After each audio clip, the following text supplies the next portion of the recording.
Jio and BSNL 2 collaboration అయినాయి. Merge అయినాయి. So, ఛత్తీస్‌గఢ్‌లో గనుక మనం చూసుకున్నట్టయితే అక్కడ కొలాబరేషన్ అని జరిగింది. అండ్ మధ్యప్రదేశ్‌లో కూడా ఈ 2 స్టేట్స్‌లో అనేది కొలాబరేషన్ అంటూ జరిగిందనమాట.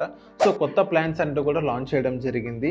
రూరల్ ఏరియాలో అండ్ రిమోట్ ఏరియాస్‌లో ఈ ప్లాన్స్ మొత్తం అప్లికబుల్ అవుతదనమాట. ప్లాన్ వచ్చేసి 396 ప్లాన్ గనక మనం చూసుకున్నట్లయితే 28 డేస్ వ్యాలిడిటీ ఉండిద్ది. ఒక 10 జీబీ అనేది మనకి బెనిఫిట్ అంటూ లభిస్తదనమాట. అండ్ నెక్స్ట్ 196 ప్లాన్ గనక మనం చూసుకున్నట్లయితే 28 డేస్ జస్ట్ ఒక 2 జీబీ మాత్రమే ఇస్తారనమాట. ఈ 2 జియో అండ్ బిఎస్ఎన్ఎల్ 2 కొలాబరేషన్ అయినాయి. సో, ఈ 2 ప్లాన్స్ అనేది ఇక్కడ లాంచ్ చేయడం జరిగింది.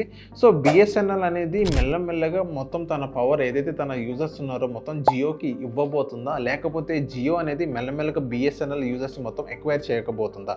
ఈవెన్ బిఎస్ఎన్ఎల్ లాస్‌లో ఉందని చాలా మంది మనం విన్నాం. నిజంగానే బిఎస్ఎన్ఎల్ లాస్‌లోనే ఉంది. బిఎస్ఎన్ఎల్ మొత్తాన్ని జియో ఎక్వైర్ చేయబోతుందా అనేది ఒక పెద్ద క్వశ్చన్ మార్క్. ఈవెన్ జియో అనేది రెడీగా ఉంది బిఎస్ఎన్ఎల్ని పర్చేస్ చేయడానికి. సో, ఇప్పుడు ఫర్దర్‌గా ఎలా వెళ్తుందో ఒక కొలాబరేషన్ ప్యాటర్న్‌లో వెళ్తారా? లేకపోతే మొత్తం బిఎస్ఎన్ఎల్ని ఒక వేరే థర్డ్ పార్టీ ఒక ప్రైవేట్ కంపెనీకి సెల్ చేస్తారా? అనేది మన ఫ్యూచర్‌లో మనకు తెలుస్తది. సో, ప్రెజెంట్ అయితే జియో అనేది బిఎస్ఎన్ఎల్‌తో కొలాబరేషన్‌లో ఉంది మధ్యప్రదేశ్‌లో అండ్ ఛత్తీస్‌గఢ్‌లో. సో, ఫర్దర్‌గా మనం చూస్తాం అదే కొలాబరేషన్ మనకు ఆంధ్ర, తెలంగాణలకు వస్తదా? రాదా? అనేది. అండ్ నెక్స్ట్ మీ ఫ్రెండ్స్ ఎవరైనా మధ్యప్రదేశ్‌లో గానీ, ఛత్తీస్‌గఢ్‌లో ఉంటే ఈ రీల్ అనేది వాళ్ళకి ఫార్వర్డ్ చేయండి.